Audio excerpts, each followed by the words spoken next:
Ini hasil dari 20 tahun bekerja di perusahaan Amerika. Yes, kita percepat yang terakhir Pak Dahlan itu ISO yang saya yakin di Indonesia masih asing, yaitu ISO 37001. Bidang apa itu?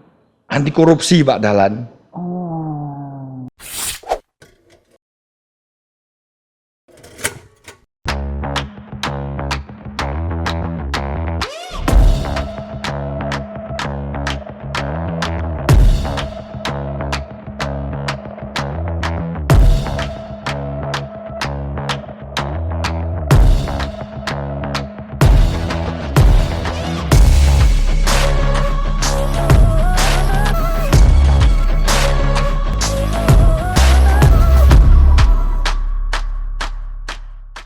Tidak biasanya saya memberi kata pengantar, tapi sekali ini saya memberi kata pengantar karena tamu saya ini mungkin kalian belum banyak yang tahu.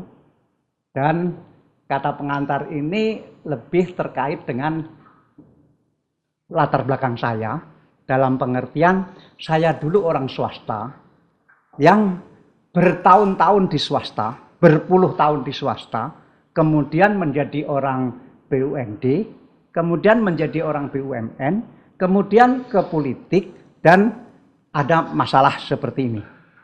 Dan kemudian apakah saya menyesali? Tidak.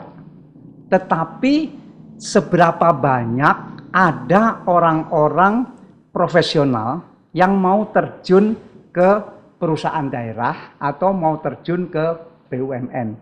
Cukup banyak. Nah, salah satunya, kalau tadi saya bilang dulu saya, sekarang yang di depan saya ini. Yang di depan saya ini begitu lulus dari ITS, dari jurusan kimia, teknik kimia, itu langsung bekerja di perusahaan Jepang di Jakarta selama 5 tahun. Kemudian kerja di perusahaan Amerika selama 20 tahun, menjadi yang paling tinggi di perusahaan Amerika itu di Indonesia, yang kemudian mengingatkan saya bahwa saya sering ketika diminta memberi kuliah umum di semester akhir, saya selalu mengatakan seorang mahasiswa yang lulus dari perguruan tinggi dan ingin bekerja, maksudnya tidak ingin bisnis, tapi ingin bekerja dulu, ada 2 pilihan yang sering saya tawarkan. Pertama, kerjalah di perusahaan asing atau di perusahaan nasional yang sistemnya itu sangat profesional, sistemnya sangat baik, sehingga di situ Anda belajar sistem, belajar manajemen, dan belajar bagaimana membentuk watak pribadi menjadi pribadi yang sangat profesional. Atau pilihan lain, Anda boleh bekerja di perusahaan kecil atau tidak usah perusahaan besar, tetapi bos perusahaan itu bisa Anda jadikan model untuk masa depan Anda, karena bosnya itu punya karakter yang baik, memberikan keleluasaan yang baik kepada Anda, sehingga Anda akan terbentuk menjadi pribadi yang mandiri, yang sesuai dengan bosnya itu. Nah, setelah itu bebas. Anda mau usaha sendiri silahkan, mau tetap berkarir dimanapun silahkan, tetapi Anda sudah mempunyai bekal. Kalau Anda bekerja di perusahaan asing atau di perusahaan nasional yang sistemnya bagus, Anda punya kepribadian yang bagus, punya profesionalitas yang bagus. Kalau Anda bekerja di perusahaan kecil, tapi bosnya bisa menjadi teladan, Anda juga akan bisa belajar bagaimana menjadi teladan. Nah, yang di depan saya ini begitu lulus teknik kimia di ITS, kerja di perusahaan Jepang 5 tahun, kemudian kerja di perusahaan Amerika 20 tahun. Dan setelah itu kerja di perusahaan daerah yang saya kira teman-teman pengelola perusahaan daerah pengen tahu bagaimana perusahaan daerah itu harus berlangsung. Apalagi perusahaan daerah ini di bidang air minum. Yang kita semua tahu bahwa seluruh perusahaan air minum di Indonesia mengalami masalah, mengalami utang yang sangat besar. Di dilecehkan oleh konsumen sebagai bukan perusahaan air minum, tapi perusahaan Air mandi. air mandi. Dan kemudian mempunyai utang yang banyak yang harus diputihkan oleh negara, di bailout begitu. Nah, tetapi tamu saya hari ini itu mempunyai pengalaman yang sangat menarik bagaimana bisa mentransformasikan perusahaan daerah air minum Surabaya menjadi perusahaan daerah air minum yang sangat bagus, dan bagaimana pengalaman orang yang di depan saya ini sebagai orang yang mateng di perusahaan Jepang dan orang yang mateng di perusahaan Amerika, karena 20 tahun di perusahaan Amerika itu membawa seluruh pengalaman dan 10 karakternya itu untuk membenahi perusahaan air minum di Surabaya. Nama Anda siapa? Muji aman. Cuma satu kata aja. Satu kata saja, memuji supaya aman. Ini bahasa Inggris ini, Pak. Dari mana tahu artinya itu? Jadi ketika saya lahir tahun 68, di Blitar itu ada operasi Trisula. Bapak sama kakek saya sehari-hari membuang kepala manusia yang tersangkut di sungai, di kerangkong. Kerangkong itu tumbuhan pelindung. Setiap hari ketika ibu saya hamil, doanya cuma satu, kapan Indonesia ini aman. Sehingga satu-satunya doa bersama-sama satu keluarga, karena rumah kakek saya itu menghadap ke sungai. Sungai apa namanya? Sungai Brantas. Sungai Brantas yang melewati daerah Kanigoro yang itu dijadikan basis operasi Trisula itu. Banyak sekali, setiap hari menurut cerita ada mayat di situ. Ada mayat di situ, harus didorong. Kok Pak Mujiaman ini harus mendorong mayat itu waktu itu menjabat apa? Karena rumahnya menghadap ke sungai. Hanya karena itu? Hanya karena itu. Sebetulnya pekerjaan sehari-harinya apa? Beliau, ayah Anda? Buruh tani. Oh, buruh tani. Kenapa disebut buruh tani? Kalau petani itu punya lahan. Kalau buruh tani itu modalnya bahu sama tenaga lah. Jadi saya sebut buruh tani karena memang aslinya demikian. Tapi memang betul-betul menghadap ke sungai? Betul-betul menghadap sungai. Kalau mandi di sungai itu waktu kecil? Demikian. Bukan hanya mandi, banyak sekali kegiatan yang harus di sungai itu. WC-nya juga di sungai itu. Betul, kira-kira begitu. Oh, jadi ayah Anda ini buruh tani? Buruh tani. Jadi dorongi mayat itu hanya karena memang tinggalnya di situ. Kalau nggak didorong, kenapa mayat itu? Busuk, bau, dan ini sangat mengganggu. Jadi benar-benar mencekam ini. Oh, karena mayat itu mengalir di sungai, tetapi nyangkut di pinggir sungai, nyangkut di tanaman-tanaman itu, dan itu di depan harus rumah. Dibersihkan. Kalau tidak didorong, nanti bau di situ. Bau di situ. Tapi nggak ada, misalnya nggak diangkat untuk dikuburkan. Enggak, karena banyak sekali. Banyak ya. Anak nomor berapa? Saya nomor 2 dari 3 bersaudara. Waktu itu umur berapa ya? Oh, belum lahir. Belum lahir kan. 68. 68. Lahir 68. Lahir 68. Waktu itu kira-kira 66 atau mulai ya kalau Trisula agak belakangan. Kalau Trisula lebih belakangan. 67, ya, memang 67 68 itu.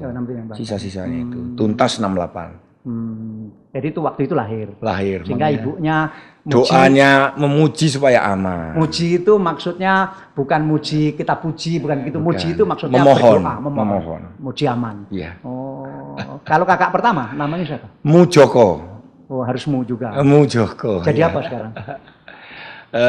Beliau sudah wafat. Oh. Sudah wafat. Meninggal muda. Meninggal masih muda. Ya. Berapa bersaudara, Pak Muji? 3 bersaudara. Adik saya juga wafat. Jadi saya tinggal satu-satunya.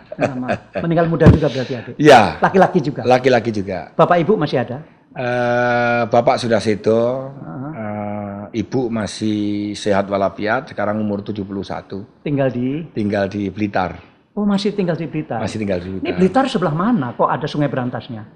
Serengat yang paling selatan itu dibatasi dengan Sungai Brantas. Oh, Serengat. Serengat itu berapa kilo ke Kota Blitar ya? 11 itu 10 kilo, sekitar 10 kilo. Jadi antara Wlingi dan Blitar? Oh bukan, arah ke Kediri. Oh, antara Blitar dan Kediri? Kediri. Oh di situ. Yeah. Nah, jadi tiap hari ayah bekerja tani, tapi di tempatnya orang lain? Di tempat orang lain, dan kalau bisa mengumpulkan uang atau bisa pinjam uang dari sahabat, dia menyewa. Oh, menyewa. Menyewa atau di sana namanya penggarap. Ya. Ya. Maru. Itulah. Nah, SD di sana. SD di Serengat. Di Serengat, SMP di SMP Serengat, di, SMP di Serengat. SMA juga masih di Serengat. Hah? Di Serengat Iya. ada SMA? Ketika itu baru tahun-tahun pertama SMA Serengat berdiri. Oh. Ya. Itu kecamatan ya Serengat? Kecamatan Serengat. Betul. Dari Serengat lebih dekat ke Kediri atau lebih dekat ke Blitar? Ke Blitar. Ke Blitar hanya sekitar 10 kilo, kalau ke sana 30 sampai 40 kilo. Oh. Kalau ke Kediri. Jadi itu kalau dari Blitar ke Kediri ada Blitar, Serengat, kemudian Keras, Kanigoro ya, Kediri, baru Kediri. Kediri. Ya.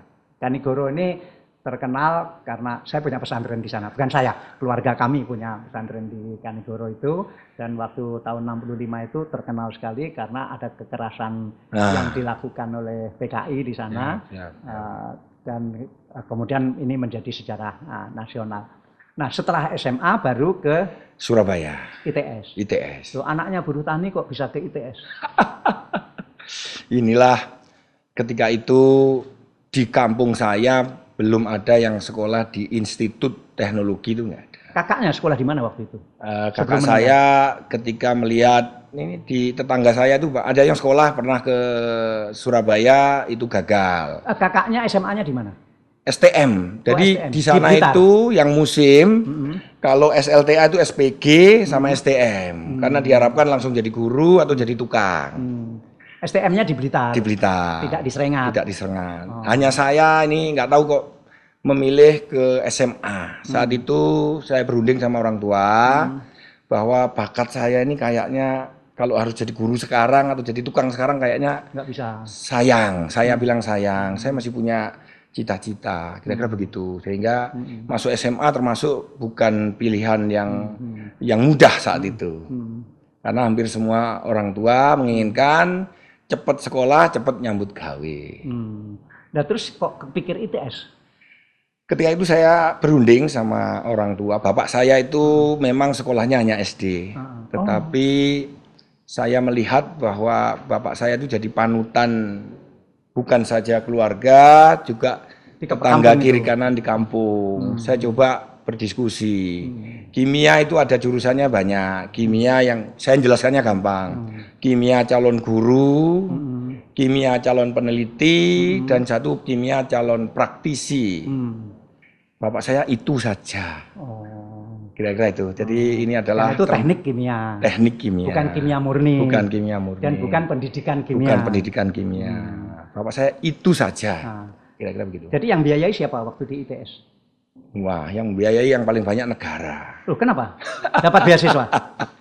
Mulai pertama saya masuk kuliah, tentu saja saat itu pendaftaran itu daftar ulang itu 240.000 saat itu. Itu sudah sangat mahal. Sangat mahal. Jadi kalau sapi itu harganya 380.000 rupiah. Jadi satu ekor sapi. Satu ekor sapi dia 240, 0,75 ekor. Punyanya satu ekor, ketika mau berangkat jual. Bapak saya bilang, kalau kamu sekolah, sepanjang kamu kuat ngelakoni, bapak podo awakmu kuat, podo kuate. Kira-kira itu yang jadi tekad kakak saya. tidak iri? Tidak sama sekali, karena kakak ya melihat sekolah perguruan tinggi itu di sana masih jarang. Sekolah SPG itu harus jual tanah rata-rata. STM, SPG itu udah harus jual tanah. Ini nggak ada yang dijual, apalagi ke Surabaya, nggak bisa bayangkan. Jadi kakak tidak iri kok adik saya tidak iri sama sekali. Waktu apa karena ranking 1 di SMA? Selalu insya Allah saya, mulai dari SD, SMP, SMA, ranking 1. Ranking 1. Tapi kalau begitu masuk ke Surabaya, teman kita tuh wah sudah jauh sekali, kita merasa ya, tapi alhamdulillah setiap saya masuk misalkan SD masuk SMP. Kalau di Serengat itu dari kampung saya tuh selalu di kelas yang belakang H atau I. Kalau yang di kota-kota itu baru A, B, C, D. Saya di H. Tapi saya punya tekad meskipun di H, harus H yang terbaik. Beasiswa apa yang didapat di ITS? Yang paling besar adalah beasiswa Super Semar. Oh, Super Semar. Terus ada lagi? Ada lagi biaya percepatan insinyur. Waktu itu Pak Habibie kan punya program percepatan sekian ribu insinyur gitu. Kita ketika melakukan penelitian bisa lebih penelitiannya bermanfaat, dapat insentif. Jadi kedua beasiswa itu. Dua beasiswa dari yang paling Pak Harto dan ya. dari Pak Habibie. Iya. Ya. Dan lulus berapa tahun? Nah, lulus ini kalau anak sekarang tidak ada yang sama dengan saya. Kenapa? Cepat sekali. Lama sekali. Saya lulus sampai 6 tahun. Hah? Tapi saya menikmati kuliah ini benar-benar mahasiswa saat itu. Kenapa sampai 6 tahun? Ya, Beasiswanya nggak diputus? enggak. Oh, boleh ya? Boleh. Saat itu enggak ini. Kenapa? Saya sangat aktif di organisasi. Di Yang pertama organisasi mahasiswa mulai di himpunan. himpunan. Kemudian jadi himpunan dari staf, kemudian tahun kedua jadi ketua himpunan mahasiswa teknik kimia. Setahun selesai, waktu itu Pak Menteri Fuad Hasan itu waktu itu kan ada NKK BKK itu normalisasi kehidupan kampus. Ya kita mencoba di situ ada peluangnya untuk berorganisasi, itu ada jalurnya, yaitu jalur koordinasi antar himpunan mahasiswa teknik kimia se-Indonesia.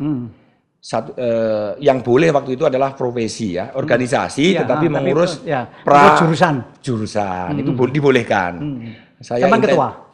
Intensif saya mendirikan sekjen yang pertama kali. Saya sekjen yang pertama kali. Himpunan Mahasiswa Teknik. Badan Koordinasi Kegiatan Mahasiswa Teknik Kimia se-Indonesia. Sekjennya Pak Mujaman. Jadi kita buat kegiatan di sini, kongres gitu seluruh Indonesia. Itu sampai menghambat kuliah?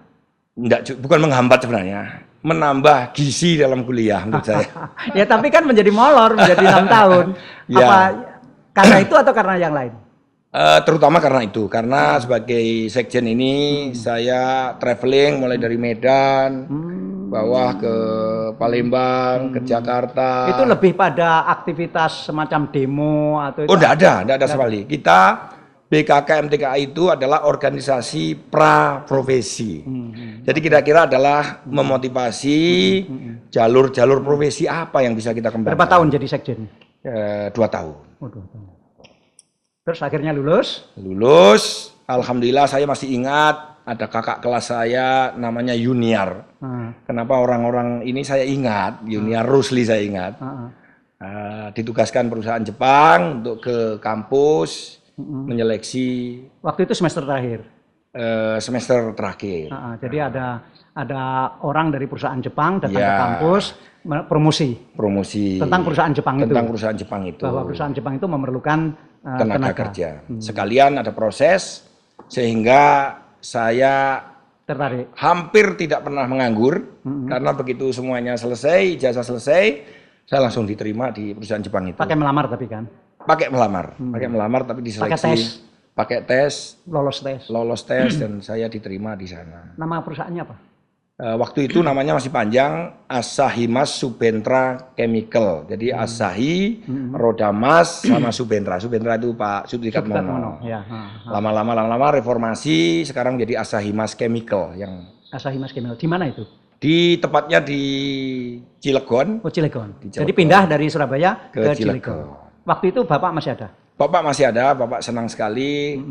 Dan anaknya kerja di perusahaan Jepang. Iya, ini Bapak Ibu benar-benar merasakan, menikmati jerih payahnya selama sekian tahun. Waktu itu kakak masih ada? Kakak masih ada. Adik juga masih ada? Adik masih ada. Terus pindah ke Cilegon? Pindah ke Cilegon. Berapa lama? 5 tahun totalnya saya. Terakhir sebagai apa?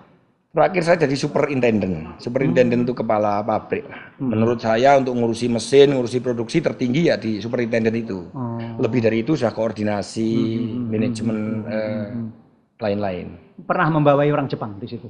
Kalau membawai tidak pernah, tapi punya counterpart. Ya. Orang Jepang itu paling rendah ya superintendent itu. Belajar apa dari perusahaan Jepang? Wow, Jepang saya pakai bahasa yang gampang itu kesabaran dan ketelitian. Ya. Sabar dan teliti. Sabar dan teliti. Sabar dalam memutuskan semua ini harus sabar. Saya bisa kasih gambaran sederhana.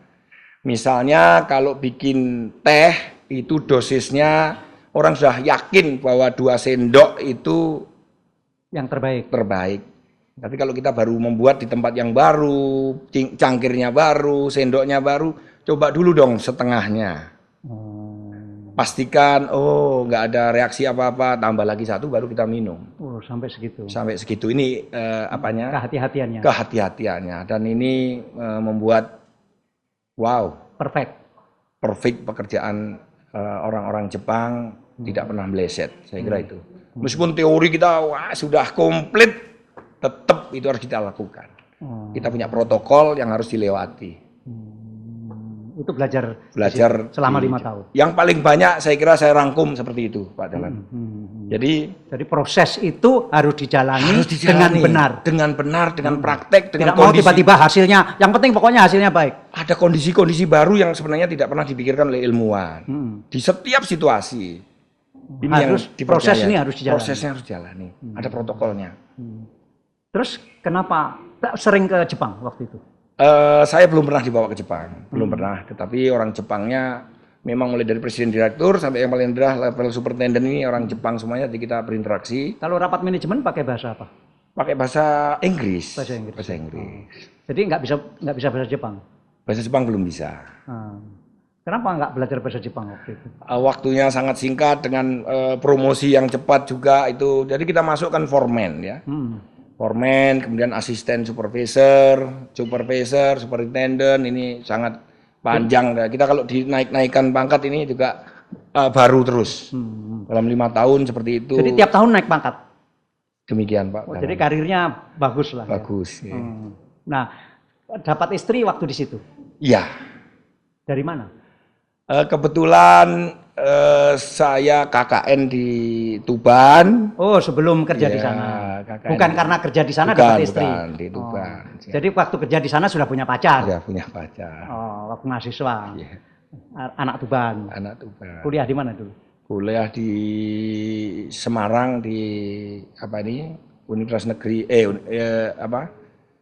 Diponegoro. Oh, terus kenapa pindah ke perusahaan lain? Ya, ketika itu alhamdulillah saya memahami proses-proses produksi, manajemen produksi. Saya punya atasan memberikan dorongan bahwa dengan bakatmu itu harusnya bukan hanya diproduksi. Karena produksi yang dikelola itu ini kebanyakan adalah menurut ini superior ini adalah barang-barang yang sudah pasti, hampir pasti gitulah kira-kira. Kamu harus ditambah lagi. Yang kalau bisa riset, habis riset, marketing riset, baru sales. Ini bagus juga ya atasan Anda ya? Iya, karir pathnya yang dia tentukan ini. Alhamdulillah selama kita diskusi begitu, saya ini setiap hari Jumat, saya punya teman kerja di Ecolab, yang dulu namanya masih Nalco ya, teman sekelas. Setiap hari Jumat selalu ngajak makan bareng. Saya nggak tahu ini. Setiap makan bareng, kira-kira kita makan dapat setengah jam, datang orang Amerika. Seniornya, bukan orang Indonesia juga, tapi seniornya. Wawancara, nanya cara makan yang enak apa, hobimu apa, segala macam, kira-kira sampai 5 kali. Nah, Anda merasa kalau waktu itu lagi diselidiki? Tidak merasa sama sekali, karena merasa kebetulan aja. Itulah cara orang Amerika sangat dekat sekali. Headhunter. Ya, ini atasan asli, calon atasan. Beliau terus menanyakan hobi, suka makan bagaimana, diajak keluar lihat ikan, lihat apa seperti itu. Anda mengatakan apa adanya? Apa adanya, karena memang ya natural sekali. Pada hari kira-kira minggu kelima, saya di Surabaya butuh orang yang tepat kayaknya kamu mau. Saya surprise. Dan yang membuat mau apa? Tadi karena pekerjaannya adalah pekerjaan sales. Saya lompat berarti dari tadi yang dibilang adalah masuk ke riset dulu. Yang sudah itu saja. Masuk ke riset, masuk ke marketing, baru masuklah ke sales. Saya dilompatkan masuk ke sales. Yes, saya bilang begitu. Gajinya tentu lebih baik juga. Lebih baik saat itu. Saya bahkan masuk ke Ecolab ini, saya harus Ecolab ini kan punya Bill Gates kan? Iya. Waktu itu sudah tahu kalau Ecolab itu yang punya Bill Gates. Saya tahunya bahwa perusahaan air terbesar di dunia, cuma gitu aja. Perusahaan air terbesar di dunia. Tapi tidak tahu kalau pemiliknya. Tidak tahu. Ya. Dan teman saya sudah ada 2 yang kerja di situ. Sama-sama ITS. Saya lihat kok makmur juga ini ya. Lebih makmur dari Anda? Lebih makmur. Lebih makmur dari sisi apa? Waktu itu saya ya karena sales itu kan pakaiannya bagaimana, lebih keren lah. Relationship-nya, mobilnya sudah ada. Saya waktu itu belum punya mobil. Jadi ada yang menarik sekali ya, mobil itu termasuk menjadi salah satu ini. Saya belum pernah mulai kecil sampai. Terus Anda harus pamit ke atasan. Iya, harus pamit ke langsung atasan. diizinkan. Diizinkan karena memang hubungan kita sangat baik. Jadi terus pindah dari Cilegon pindah ke Surabaya. Ini orang Amerika ini agak ini juga. Waktu itu hari ini ngomong, minggu depan saya minta tanggal 1 Juli kamu berangkat ke Surabaya. Ketemu di Surabaya. Itu aja yang disampaikan. Ya semua kita persiapkan, ketemu di Juanda, langsung ke customer.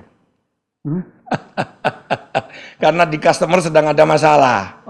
Jadi customer pertama saya dan sampai saya lulus dari Ecolab masih menjadi customer yang baik PT Ispatindo. Tentu semua karyawan tahu. PT Ispatindo ini waktu saya awal jadi wartawan itu terkenal sekali. PT Ispatindo ini adalah perusahaan pabrik baja, pengecoran baja yang pemiliknya adalah orang India. Waktu itu masih muda sekali, mungkin belum kawin, masih bujang. Dan itulah pabrik baja pertamanya di Indonesia dan di dunia. Dan setelah itu menjadi pabrik baja yang terbesar di dunia. Laksmi and Mittal. Dan kemudian ketika pabrik-pabrik baja di seluruh dunianya itu di-go-public-kan, yang Ispatindo yang di Sepanjang ini kan, itu tidak di-go-public-kan. Itu babynya. Alasannya kenapa yang pertama di Indonesia itu tidak dikupublikan? Itu bayi saya. Jadi rupanya bersejarah sekali bagi pabrik baja terbesar di dunia dimulai dari Sepanjang. Sepanjang atau Waru itu? Sepanjang Sidoarjo. Sidoarjo. Nah, jadi itu customer pertama saya ketika sedang waktu itu ada semacam biasa kalau sales keluar itu ada masalah besar. Jadi kenapa ada masalah apa waktu itu? Ya, biasanya servis kurang baik dan lain-lain. Hari pertama saya langsung ketemu customer dari India. Orang India. Terus? Dan ya itu pertama kali besar saya persoalannya. Biasanya di sales ini yang paling banyak adalah relationship sama konsistensi. Jadi promise sama realisasi, kira-kira begitu. Delivery-nya tidak meet dengan requirement. Biasanya itu yang paling masalah. Jadi cara ngatasinya bagaimana? Saya kira kenapa orang yang membawa Anda itu tidak bisa ngatasi itu? Sehingga perlu cari Anda. Karena biasanya persoalan itu dimulai dari tadi delivery sama promise. Lama-lama masuk ke masalah substansial yaitu technical. Kalau sudah masuk technical ini ya nggak bisa, kaleng-kaleng sales tuh nggak bisa. Kebetulan saya punya background yang operasional. Yang di perusahaan Jepang tadi. Jadi commonality ya, kesamaan pikir itu yang bos saya ambil. Kamu pasti tahu cara berpikirnya orang produksi, kehilangan waktu, kehilangan jam, breakout, shutdown, kamu pasti tahu ini masalahnya. Karena airnya tidak sesuai dengan kualitas. Ini sangat vital air di pabrik baja. Saya gambarkan begini Pak Dahlan. Baja itu bentuknya cair. Tahu. Dicetak segi 4. Ketika pendinginannya ini tidak sempurna, problemnya bisa meletus, breakout. Ada crack, penceng.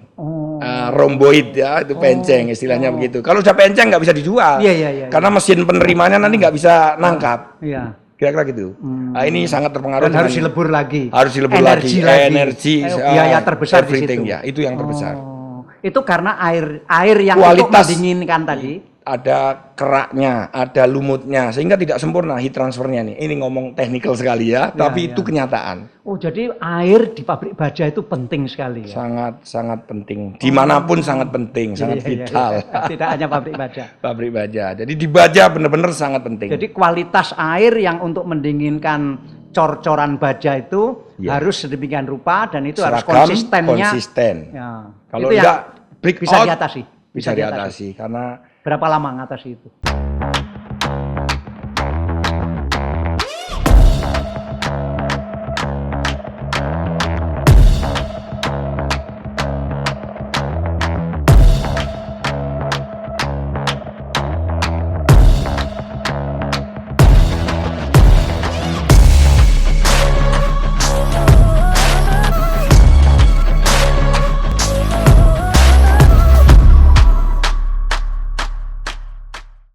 sangat cepat. Saya biasanya mempelajari sangat cepat. Saya tanya dulu aja. Cepat itu minggu, hari, bulan? 1 bulan saya sudah punya credibility kira-kira. 1 bulan sudah punya trust dari teman-teman. Tiap hari ke Ispatindo? Adanya cuma itu dan harus kita rawat dan harus survive. Kalau enggak pasti saya hilang. Itu mesinnya dari mana? Mesin airnya itu? Kalau mesin air dari itu pabrik Amerika itu? Enggak. Kalau mesin air sudah di Ispatindo sudah ada, tapi dari Europe.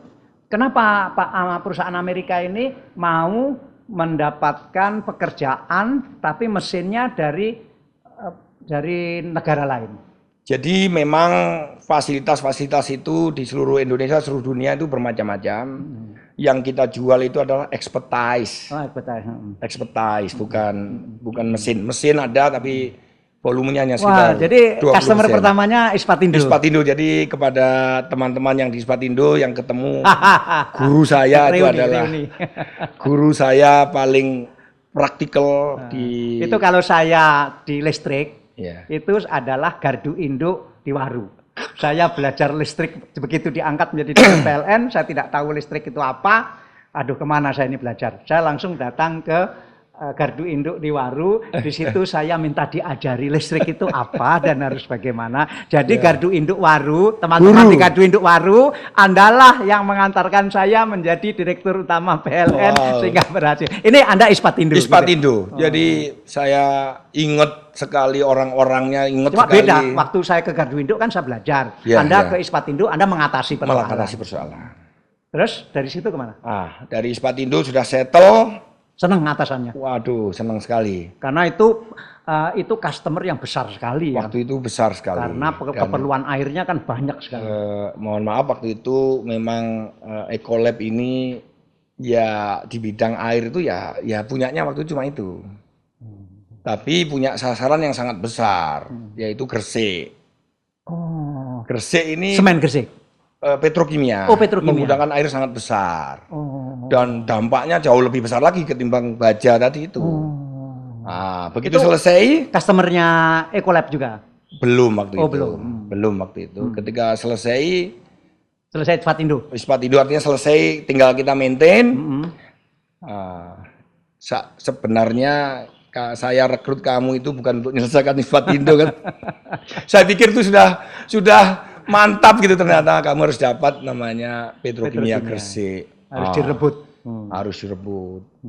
Volumenya jauh lebih besar, kira-kira sampai berapa kali lipat? 10 kali lipat waktu itu. Wow. Lebih dari 10 potensinya sebenarnya. Tapi kita. Nah, waktu itu yang menangani Petrokimia siapa? Kompetitor dari Jepang. Terus? Ya. Berhasil. Alhamdulillah berhasil. Bagaimana bisa mengalahkan Jepang? Caranya gimana? Saya melipir dulu. Ini ada teorinya memang. Kalau melipir itu, aduh aku juga nggak tahu bahasa Indonesianya. Melipir itu dari, lewat pinggirnya. Ya dari pinggir-pinggir, tidak langsung ke tengah. Tidak langsung. Muter-muter. Saya karena waktu di Asahi itu superintendennya pabrik PVC. Kimia juga. Kimia. Begitu Pak Ali Markus ya. Itu apa? Pas Pion bikin PVC pertama di Manyar. Saya yes, it's my job. Sebelum masuk ke Petro ada mainan yang lebih kecil lagi, yaitu Mas Pion. Saya punya expertise real di dalamnya reaktor itu. Sehingga tahu persis interaksi air dengan PVC seperti apa. Sebelum dibangun saya melakukan relationship, memperkenalkan expertise saya bisa bantu ini, saya ngerti tentang ini, saya ngerti tentang scaling dan segala macam. Itu akhirnya pabrik PVC itu dipegang. Saya dapat Ecolab. Sebelum Dapat Petro. Ecolab, ya. Terus? Jadi kalau dapat sales pertama kali yang real itu tadi menyelesaikan masalah, yes. Tapi tentu saja Belum mendapatkan. harus mendapatkan. Ketika mendapatkan itu Yes, memang tapi kecil. di Ecolab diselebrasi dulu. Wah, selebrasi. Kita selebrasi ada. Ketika mendapatkan Mas Bion atau ketika mendapatkan Mas Petro? Bion dulu. Mas Bion. Mas Bion. Oh, biarpun Mas Bion tapi diselebrasi juga. Diselebrasi. Dirayakan. Cuma selesai selebrasi bilang, tapi ini baru kaki pertamamu katanya. Kamu ingat Mujiaman, mana sasarannya? Petrokimia Gresik. Siap, nah, gitu. Melipir anak-anak perusahaan kita dapat. Petro Widada kayak gitu dapat. Ada anak perusahaannya Petro. Petro Oxo kita dapat. Barulah kita induknya. Mainan yang utama, sasaran utamanya adalah Petrokimia Gresik. Jadi memang smooth ini kita masuk. Jepangnya enggak sewot. Jepang yang di Petro. Petro. Ya, karena memang ada real masalah. Oh. Ya, kebetulan. Jadi dia gentleman juga. Ya? Gentleman juga. Nggak bisa kebetulan ngatasi. memang ada masalah. Itu kira-kira begini, gampangnya. Pabrik pupuk itu tiap tahun harus alat-alat penukar panas. Penukar panas itu yang panas didinginkan atau yang dingin dipanaskan. Alat penukar panas itu selalu berkerak karena air kan mengandung kerak ya. Berkerak nanti akhir tahun dia pasti harus ogrok-ogrok gitu. Dan itu saya bilang bahwa apakah Bapak punya mimpi misalnya ini selesai bagaimana? Wah! Jawabnya ini tujuan saya. Saya habis waktu itu kira-kira 35 hari kata beliau. Kalau nggak ada kerak, saya bisa percepat langsung produksi. Turnover ini kita bisa percepat. Nah inilah baru kita bisa masuk. Karena menjanjikan bisa. Saya bisa menjanjikan karena memang di Ecolab ini sistem trainingnya luar biasa sehingga kita sampai hakul yakin lah bahwa air itu bisa dikendalikan supaya tidak berkerak, supaya tidak berjamur, supaya tidak membuat korosi. 3 itu benar-benar sudah harus luar kepala. Ini kata kuncinya bahwa hakul yakin bahwa air itu bisa dikendalikan. Ini kaitannya nanti sama air minum tadi yang akan kita bicarakan nanti yang kebutuhan kita. Minum dulu. Ini air yang sudah dikendalikan. Hakul yakin bisa dikendalikan dengan masalah tadi. Kira-kira begitu Pak Dahlan. Jadi karena kita hakul yakin dan kita buktikan sampai hari ini alhamdulillah masih menjadi customernya Ecolab. Jadi Petro. Iya. Sampai hari ini. Alhamdulillah Pak. Kalau Ispatindo? Masih. Wah, alhamdulillah selama saya loyal sekali ya. Selama saya nyeles, alhamdulillah seingat saya tidak ada pelanggan saya yang hilang, lari. Karena dijaga betul ya. Karena memang dijaga kualitasnya maksud saya. Iya, komitmen yang namanya komitmen tentang service plan. Rencana pelayanan ini harus meet. Kalau keberhasilan begini dalam hal bonus perusahaan Jepang dibanding perusahaan Amerika, mana yang lebih? Amerika. Oh. Amerika, tapi kalau keamanan, ketenangan, Jepang. Oh. Jadi begitu sukses, Amerika kasih bonus. Pasti dapat bonusnya. Terus bisa beli mobil. Iya, kira-kira begitu Pak Dahlan. Jadi memang menyenangkan sekali kalau orang suka tantangan bekerja ikut Amerika memang luar Karena biasa. itu sampai 20 tahun. 20 tahun. Ikut perusahaan Bill Gates ini. Ya. Berarti pernah ke Amerika? Saya paling banyak ditugaskan di Southeast Asia. Kemudian tidak hanya menangani Indonesia. Iya, saya sebagai champion untuk pabrik pupuk. Karena pengalaman saya tadi pupuk seluruh Indonesia ini customer saya jadinya. Seluruh Indonesia, pupuk sama gas. Jadi gas itu punyanya Pak Arif Arsono itu. Grup itu 100% saya bantu Pak. Arif Arsono. Ya. Samator. Itu. Jadi saya jadi champion untuk 2 industri ini, industri gas sama industri pupuk. Jadi ketika ada masalah di luar negeri, championnya ini yang diminta ke sana. Ini keunggulannya Amerika. Jadi lebih banyak saya di Southeast Asia sama sampai ke Asia tuh di China. Kira-kira itu yang paling banyak Pak Dahlan. Hebat. Yeah. Nah, kemudian harus menangani PDAM. Nah, PDAM Surabaya dan saya tahu karena seluruh PDAM ini punya masalahnya sendiri-sendiri. Waktu Anda ke PDAM Surabaya, itu Anda melamar atau Anda diminta seseorang untuk menangani PDAM Surabaya? Jadi yang pertama saya tahu beberapa orang mulai mengajak saya bahwa saatnya sekarang expertise saya di bidang teknikal tadi sudah cukup. Cukup mengabdi ke asing, Nah, 25 tahun. Selama sekolah kamu itu kalau nggak keringanan SPP, surat miskin, beasiswa. Sekarang kamu sudah expert, apakah nggak pengen kamu kembali? Ini kamu sudah cukup, ya kamu sudah cukup. Saya tahu duitmu ada, asetmu ada. Apa kamu masih pengen kaya lagi? Nah, itu saya terketuk sekali.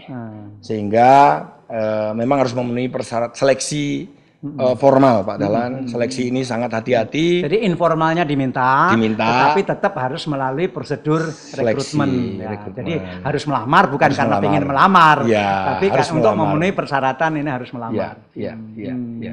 Yang waktu itu keadaan PDAM seperti apa? PDAM sebenarnya sudah memiliki infrastruktur yang dasar yang cukup. Setelah saya baca-baca. Cukup itu cukup untuk penduduk Surabaya.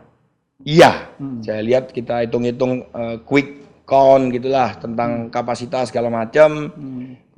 Kemudian problemnya adalah tidak dapat air waktu itu, masih banyak saudara kita Sumberjo, Tenggumung, ini banyak yang belum dapat. Pokoknya ujung-ujung Surabaya ini nggak dapat. Banyak rumah-rumah di Surabaya yang belum Ya. dapat air. Setiap hari berdemo, pakai bemo, pakai truk segala macam. Tapi saya punya confident bahwa Bisa ngatasi. bisa ngatasi. Kita banyak saya sebut low hanging fruit. Jadi yang mudah segera saya lakukan. Oh, Saya punya jadi orang melihat begitu sulitnya itu, Ya. Anda melihat ini ada gampang. low hanging fruit. Saya yang pertama kita buat adalah kredibilitas. Kita harus bangun. Melalui apa waktu itu? Ya tentu dengan expertise yang mudah cepat itu. Expertise-nya apa? Biasanya Pak Dahlan, kita kalau masuk ke perusahaan-perusahaan, misalnya Sinarmas itu kayak Ciwi Kimia gitu, kita masuk begitu, akhirnya besar Ciwi Kimia itu contohnya gitu, atau Petrokimia tadi itu Ya, besar. pabrik kertas Ya, kan. kita pasti airnya masuk, kita kenali selama 3 minggu, 1 bulan gitu, kita berani bilang, ini kalau saya yang operate, saya yang supervisi, Bapak bisa dapat saving sekian. Ini harus, kalau nggak begitu kita nggak dapat bersaing. Nah, ketika saya masuk di PDAM, saya punya belief tadi itu, ini kalau saya masuk 20% pasti dapat ini. 20% apa? Lebih Kapasitas. naik 20%. Naik 20%. Tanpa investasi. Tanpa investasi. Wow. Jadi ketidakcukupan tadi Ya. bisa menjadi cukup. Menjadi cukup. Ini dihajar juga sama para ahli kan, ada dari ITS, dari UNER kan pasti diminta untuk enggak percaya Nggak kira-kira percaya. gitu. Tapi saya katakan it's my job. My job. Saya buktikan dulu, pasti saya bisa. Waktu Anda meninggalkan perusahaannya Bill Gates itu, Anda pamit dan langsung diizinkan. Wow, inilah namanya mestakung menurut saya ya, semesta mendukung. Ketika saya minta ke bos saya, karena kan untuk masuk PDAM ini Bu Risma sangat teliti. Sudah jelas itu harus wawancara dengan atasan saya segala macam. Ya kira-kira kalau bos saya tidak mengizinkan juga pasti akan mental itu. Karena harus ada kesan baik, historikalnya baik. Oh, jadi yang minta ke Surabaya ini Bu Risma secara informal. Waktu itu yang jadi yang Ibu Bu Risma Risma itu wali kota Surabaya. Bu Risma ini sudah melakukan seleksi 2 kali fail. Oh. Sehingga 2,5 tahun PDAM ini tidak punya dirut. Oh. Baru yang ketiga saya ini Oh, sudah 2 kali. dua kali, PDAM makanya Surabaya ini. teman saya teriak-teriak, lu ngapain aja? Ayo balik ke Surabaya. Itulah makanya saya masuk. Jadi waktu itu Bu Risma pusing juga ya mengatasi PDAM ini sampai Kira-kira rekrutmen 2,5 tahun. sampai Ya. 2 kali gagal. 2,5 tahun paling tidak itu gagal. Akhirnya diizinkan oleh perusahaannya. Diizinkan Bill oleh Gates perusahaan ini, memang harus itu diizinkan. pulang ke Surabaya. Surabaya. Loh, waktu itu kantornya memangnya di mana? Di Jakarta. Oh, di Jakarta. Iya, di Jakarta. Pulang ke Surabaya. Surabaya. Terus hari pertama itu menjadi dirut PDAM. Dirut PDAM. Nah, hari pertama menjadi dirut PDAM apa yang dilakukan? Yang pertama saya ditunjukkan kantor dulu, Ah, saya buka jendelanya, saya buka siapa yang semua. nunjukkan? Waktu itu sekretaris perusahaan. Sekretaris. Ya, Ya, biasanya saya, begitu. saya buka semuanya. Pertama saya lihat, saya ingat itu ada orang demo pakai bemo. Ada berapa bemo, ada 4 atau Mendemo 5. di rut baru atau memang sudah biasa demo? Saya tanya dulu itu apa? Oh, sudah biasa, Pak. Oh. Oke. Sudah biasa, Pak. Oke, saya biarkan Kalau dulu. saya pertama menjadi dirut PLN, saya nggak bisa masuk kantor karena diblokir. Oh, di demo dulu. Enggak, kita melihat demo tapi demo orang mau beli air. Oh. Saya bayangkan orang apa yang baru kita tanya pelan-pelan lah. Kita enggak mau membuat orang gugup ya. Ya, ternyata diceritakan ini orang yang mau beli air sudah 30 tahun, sekian tahun, sudah beli meter, sudah bayar, sudah dipasang jaringannya, sudah ada meternya, nggak ada airnya, Pak. Mau beli air itu maksudnya rumahnya itu mau jadi pelanggan PDAM. Mau jadi pelanggan, tapi nggak dapat. Oh. Inilah saya langsung membara ini, Pak. Ini berarti betul yang saya. Terus? Habis itu sambil kita menenangkan diri, saya semua direksi yang lain baru berarti? Baru, habis kenalan, saya biasanya melakukan keliling kantor, melihat-lihat situasi jalan keluar kalau ada api segala macam saya tanya. Sebenarnya sambil melihat juga situasi di situ, jalan dari lantai 1 ke lantai ini saya lihat. Yang hari pertama saya cukup di gedung saya, gedung A. Ini saya lewati semua, at least kalau ada api, saya sudah bisa keluar. Api itu apa? Ada kebakaran. Oh itu dilihat. Oh, karena di Jepang ya? Iya. Orang Jepang harus punya 2 akses dalam satu gedung. Kalau nggak punya. Kalau saya nggak peduli dulu masuk PLN nggak bisa masuk ya sudah. Kemudian hari kedua karena saya nggak terdidik oleh jiwa kultur Jepang itu. Jadi di Jepang kita dibilang bahwa kalau punya gedung, at least punya 2 jalan keluar. Saya lewat yang sebelah kantor, pas yang sebelah pintu, keluarnya lancar. Begitu sebelah sana, tertumpuklah buku, kursi, segala rusak. Nah ini pertama kita minta untuk tolong dibersihkan, itu adalah akses saya. Itu adalah yang kita lakukan. Kalau problem yang pertama diselesaikan yang mana? Tadi kurang air. Tapi kan nggak bisa langsung besok mereka dapat. Ya, tapi kita punya. Yang dilakukan apa? Yang paling emergensi di mana? Tiba-tiba anak buah saya dengar diceritain anak buah saya di Made itu sekitar Lakansari sana. Surabaya Barat. Surabaya Barat. Ditangkap sama orang Made. Sama masyarakat. Masyarakat. Alasannya adalah petugas saya itu ngotak-ngatik keran sehingga menyebabkan kampung A nggak dapat air. Tadinya dapat air kok, bapak itu datang kok jadi nggak dapat.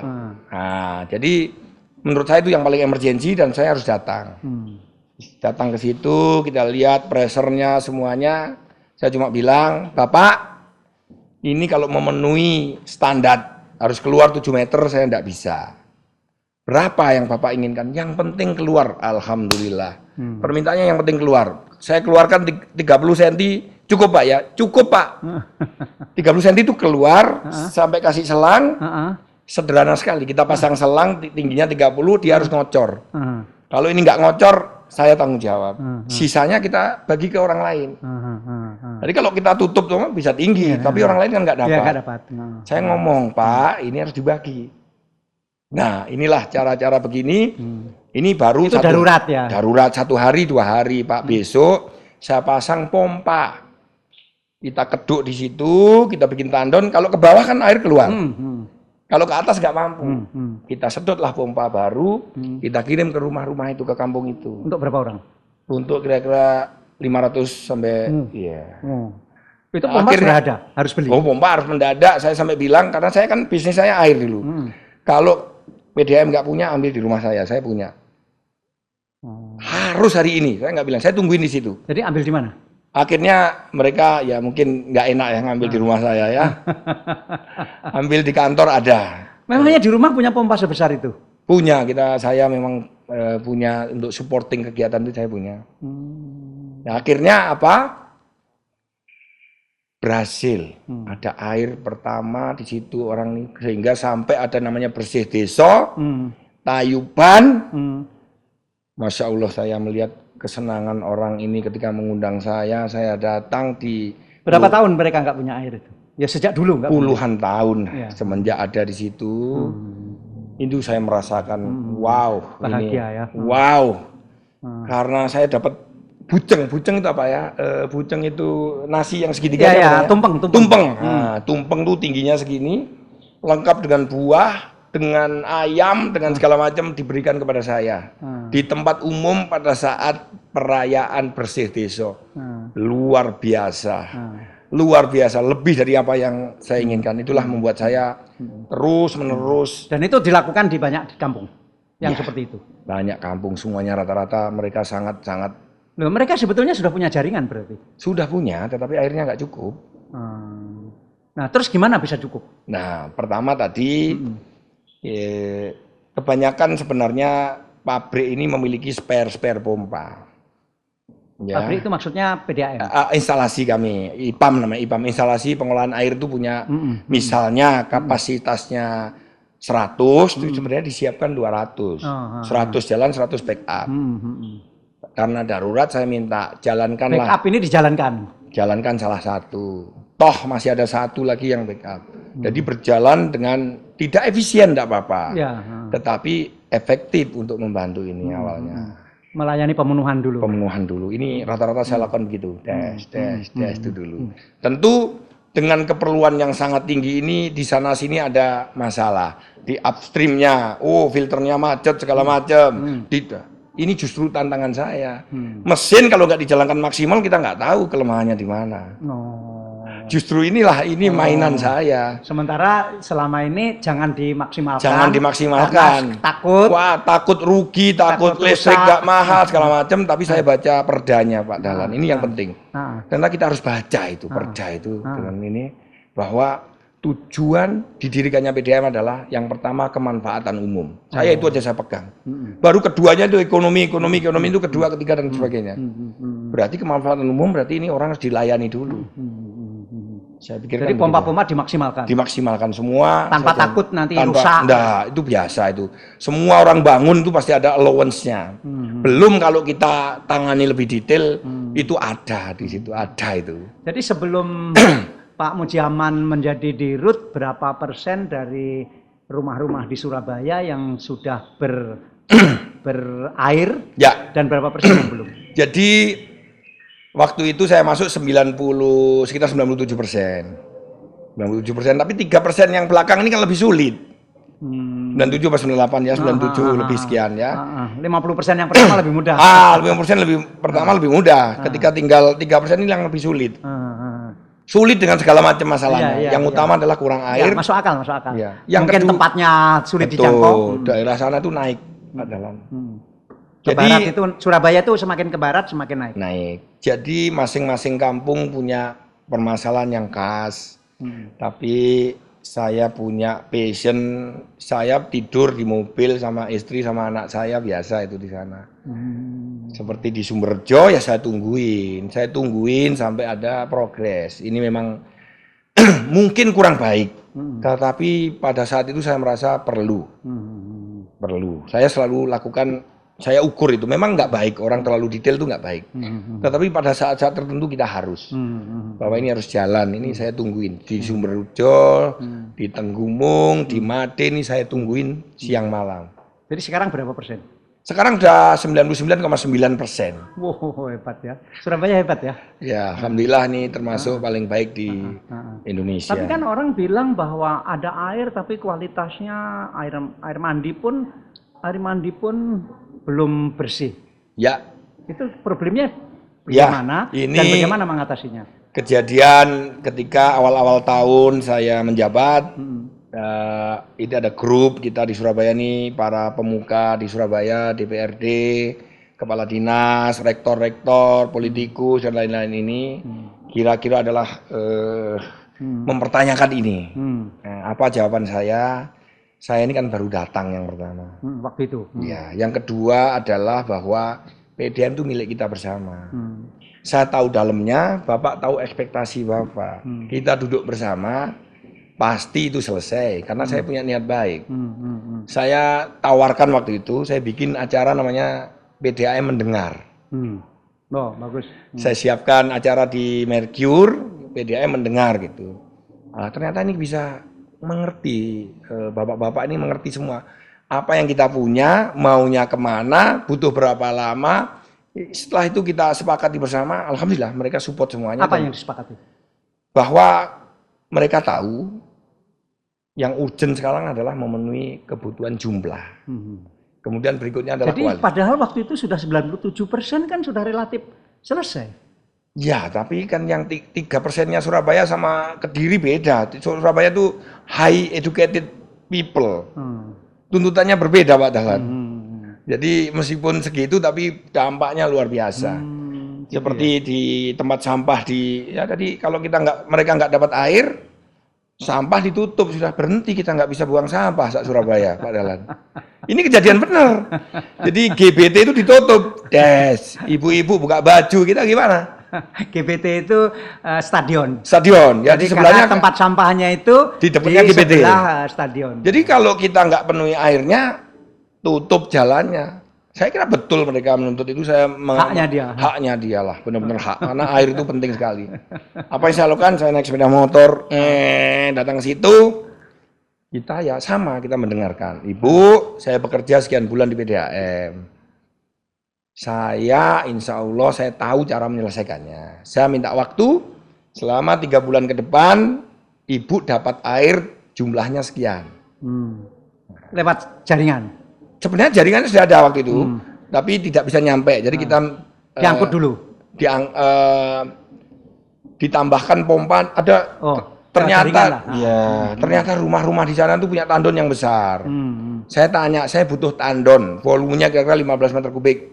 Saya punya Pak. Oh ya sudah. Pinjam aja. Rumah ibu saya pakai, saya pasangi pompa, listriknya saya bayar, saya pakai untuk ngirim ke tetangga. Mau. Untuk jangka waktu sekitar 3 bulan. Mau. Indonesia itu penuh gotong royong. Gotong royong, inilah yang luar biasa. Alhamdulillah kita janjikan realnya kita harus bangun jaringan baru yang besar.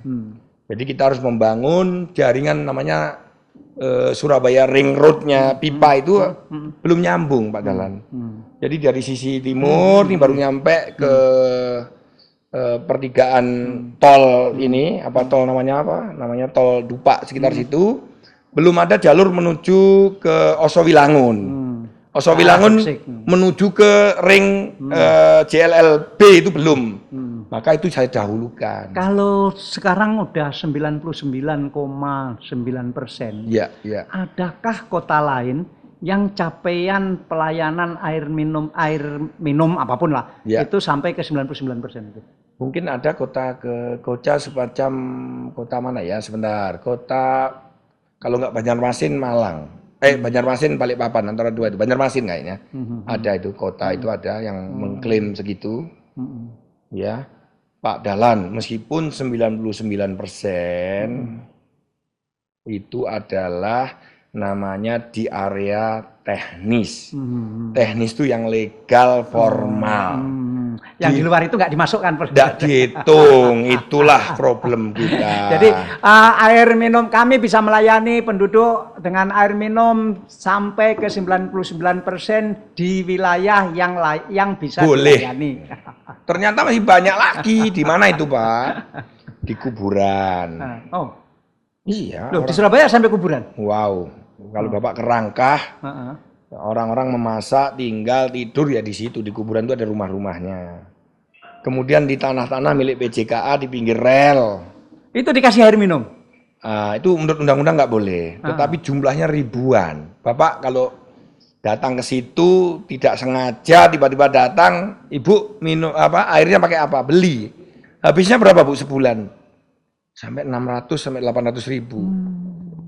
Sesek Pak, 800 ribu dengan gaji UMR-nya sekitar 3 juta waktu itu kan, dipakai hanya untuk beli air. Saya berpikir saya pulang kantor, ini harus bisa. Nggak bisa Pak, menurut Perda nggak boleh. Harus bisa. Saya kalau nulis sampai bilang begini, mau pakai udara, pipa darat, pipa laut boleh, yang penting bisa. Saya bilang begitu. Jadi selama ini ribuan orang yang di sepanjang rel itu tidak dapat air karena tidak bisa dilayani atau tidak boleh dilayani. Nah, peraturan tidak membolehkan untuk melayani itu. Ya. Terus Pak Kita Mujaman Uber ternyata Pak pernah dulu tahun 2010 kita kerjasama sama LSM asing itu begini kira-kira begitu. Namanya Master Meter. Oke, saya mau itu. Panggil lembaganya, kita bicara. Ternyata mereka punya akses yang luar biasa kemana-mana. Caranya gimana? Gini Pak, Pak Mujaman bangun di tempat yang masih legal. Sebagai induk. Sebagai induk. Terusnya nanti saya lanjutkan, Bapak boleh nyumbang juga lewat samping CSR. Tapi Bapak nggak boleh punya pipanya itu. Kita punya perjanjian bahwa hebat. Pemberian pipa ini bukan berarti mengakui legalitas tanah. Kita nggak ada hubungannya sama tanah. Kita semata-mata ingin melayani air. Harus tanda tangan itu. Saya rayu-rayu Pak Lurah, Pak RT, Pak ini penting. Tidak ada hubungannya dengan tanah, tapi ini hubungannya dengan kemanusiaan. Alhamdulillah Pak Dahlan sekitar sekarang berdiri 154 master meter, melayani sekitar 10.000 itu. 10.000 orang mendapat air minum dengan terobosan itu. Dengan terobosan. Dari mana biayanya? Kita kumpulkan teman-teman yang kenal di perusahaan-perusahaan itu. Ini ada ladang ibadah. Orang nggak dapat air untuk minum. Jadi mereka sekarang dapat minum dengan biaya 50.000 sampai 60.000. Dari 600.000. Dari 600.000 ini luar biasa. Alhamdulillah. Pak Mujaman ini juga tidak hanya kembali ke Surabaya mengabdi di bidang air sesuai dengan ekspertisnya, tapi juga ke kampus sebagai ketua ikatan alumni. Iya, saya kebetulan ketua harian ya. Ketua harian Ketua harian ITS. kan ketua yang sebenarnya. Yang sehari-hari. Gajinya pun harian mungkin ya. Karena ketua umumnya ada di Jakarta. Akan Siapa sekarang ketua umumnya? Pak Sutopo itu direktur utamanya Jaya. Jaya BUMD. Jaya Konstruksi. Ya, Jaya atau Konstruksi. Pembangunan Jaya. Pembangunan Jaya. Pak Sutopo. Direktur sudah lebih dari 30 tahun beliaunya di sana. Jadi ketua hariannya Saya supaya imbang Surabaya dan Jakarta. ngajar nggak?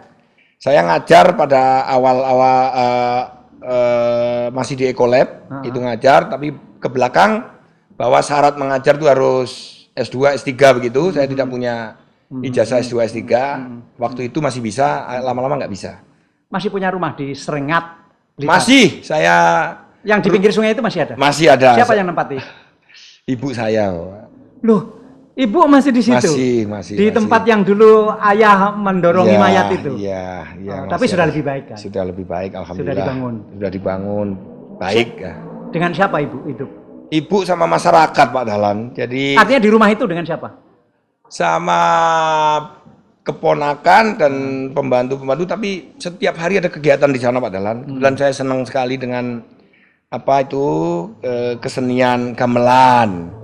Jadi ibu saya hidup di situ, ada gamelan. Di rumah ada gamelan. Ada anak SMP, anak SMA, ada orang sepuh latihan tiap hari. Jadi ibu saya seperti rumah sekali. Rumah saya ada gamelan. Iya, saya ada itu Pak.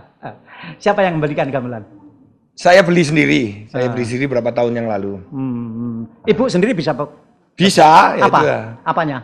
Yang temung.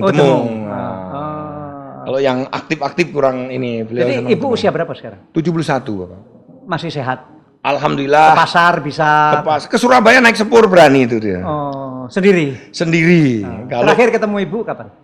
Ketika mau berangkat ke KPU, beliau datang merestui saya pamit. Saya tidak pengen bicara politik hari ini, beliau bicara KPU.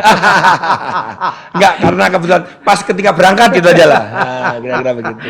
Ya nggak apa-apa, karena tadi kan kesini pun bajunya bukan baju ini, baju politik. Terus kita bilang aku nggak mau ada politik di sini, ganti baju, meskipun akhirnya ternyata baju harian Diswe. Tapi terima kasih Pak Dahlan. Oke. Jadi beliau juga mau, ya udahlah saya nggak pakai baju politik itu saja. Jadi sebetulnya hubungan Pak Mujaman dengan Bu Risma itu luar biasa ya. Insya Allah demikian, Bu Risma. Ketika pertama kali saya diterima, menyampaikan kira-kira yang luar biasa. Saya tanpa Bu Risma juga nggak bisa tadi itu. Pak Mujiaman, wis PDAM urusen, aku gak melok-melok, nek ana sing ganggu ngomong aku. Kira-kira begitu, Pak. Wah, hebat. Ya, Ibu tuh suka bahasa Jawa, Bu Risma itu kalau ngomong sama. Oh, pakai bahasa Jawa. Bahasa Jawa. Pak Mujiaman, aku gak melok-melok, sampean urus sing apik. Gitu. Kemudian kita ngomong, Bu, PDAM ini punya uang hampir 1 triliun. Hah? Waktu Pak Mujiaman datang itu punya uang dibentuk di bank? Di bank. Oh. Terus? Kemudian saya pikir-pikir kenapa nih uang itu nggak pernah dipakai sementara kita butuh tadi ya, butuh investasi jaringan, butuh perbaikan segala macam. Ternyata uang di bank itu menghasilkan bunga 60-70 miliar kalau nggak salah itu setahun ya. Inilah yang membuat orang takut. Kalau investasi dapat uang dari mana? Mendingan ditabung aja. Iya, kira-kira begitu. Tapi saya tadi yang Bapak bilang Amerika itu growth atau mati, udah gitu aja pilihannya. Tumbuh atau mati. Kalau nggak tumbuh, get out. Ini itu prinsip yang dipelajari dari Amerika. Dari Amerika. Growth atau mati. Growth atau mati. Kalau nggak growth, nggak ada potensi growth, pergilah cari yang lain. Nah ini makanya saya harus growth. Jadi sikap atasan itu penting sekali untuk kreatif atau tidaknya bawahan, dan Pak Mujiaman dapat atasan Bu Risma yang percaya penuh kepada Pak Mujiaman sehingga Pak Mujiaman bisa melakukan banyak hal untuk mengatasi persoalan ini dan Bu Risma menjadi tidak didemo lagi. Ya. Jadi luar biasa Ibu Risma dalam hal ini memberikan keleluasaan bahkan dalam hal investasi. Kita bilang, Bu, apa Pak Mujiaman yang khusus? Kita harus bangun ini, habisnya sekian, nanti uang akan kembali begini caranya. Kira-kira begitu, Pak. Simple itu, kemudian... Nah, nanti siapa yang menjamin uangnya kembali? Alhamdulillah, Pak, udah hasilnya langsung kelihatan. Hah? Hasilnya langsung kelihatan, Pak Dahlan. Kelihatan atau kembali? Kembali dan langsung terbukti. Wow, hebat. Mungkin Pak Dahlan pasti mengerti. Pak Dahlan kan memang bisnismen yang luar biasa. Di masa-masa pandemi seperti ini, apapun bisnisnya pasti sulit. At least stabil atau drop. Hanya satu-satunya PDAM di Indonesia year on year sampai dengan bulan saya tinggalkan itu masih growth 8%. Jadi ketika Pak Jokowi mengumumkan minus 5.6, saya bilang sama seluruh karyawan, kita bukan hanya plus, tetapi kita plus 8%. Ini luar biasa. Growth. Karena apa? Karena memang kita persiapan infrastrukturnya. Nah, selama 3 tahun di PDAM, Pak Mujiaman sudah sempat mendidik anak buah belum untuk bisa naik? Alhamdulillah, Bapak. Selain ini mengejar pelayanan dan kebutuhan investasi, kemudian tumbuh tadi, saya pastikan bahwa sistem berjalan. Apa itu sistem? Dengan waktu yang 3 tahun ini kita lakukan sertifikasi berstandar internasional. PDAM ini Surabaya sudah certified, Pak. Apanya yang sertifikat? ISO 9001, berarti sistem distribusi dan pelayanan. 2, ISO 17025, jadi adalah laboratoriumnya. Ketiga, ISO 27001 tentang IT. Jadi IT-nya insya Allah terbaik di Indonesia juga. Di PDAM ya. PDAM. Habis IT, SMK3 itu sistem manajemen keselamatan kerja, certified. Kemudian sedang berjalan manajemen aset, Pak. Manajemen aset. Jadi ini penting sekali. Jadi kalau mau perusahaan kita, bagaimana kita mengakuisisi, merencanakan, menaruh aset, mengganti, merepair segala macam itu sudah diatur dalam ISO 55000. Kita lakukan itu, Pak Dahlan. Inilah yang disebut sistem. Ini hasil dari 20 tahun bekerja di perusahaan Amerika. Yes. Kita percepat yang terakhir, Pak Dahlan, itu ISO yang saya yakin di Indonesia masih asing. yaitu ISO 37001. Bidang apa itu? Anti korupsi Pak Dahlan. Oh. Ini penting sekali tonggak yang harus kita lakukan di BUMD. Saya merasa BUMD. Mestinya saya belajar ini dulu. Mestinya saya belajar dulu ke Pak Mudiaman. ISO 37001 ini sangat penting dan ini tonggak yang luar biasa untuk kita mengajak teman-teman aja anak-anak ragu-ragu kalau nggak korupsi apa kita bisa hidup kan kira-kira begitu. Ya. Saya punya keyakinan tahun pertama saya tidak korupsi juga ini tumbuh. Ya. Kita semuanya juga tumbuh. Tumbuh waktu itu 10, sekian persen.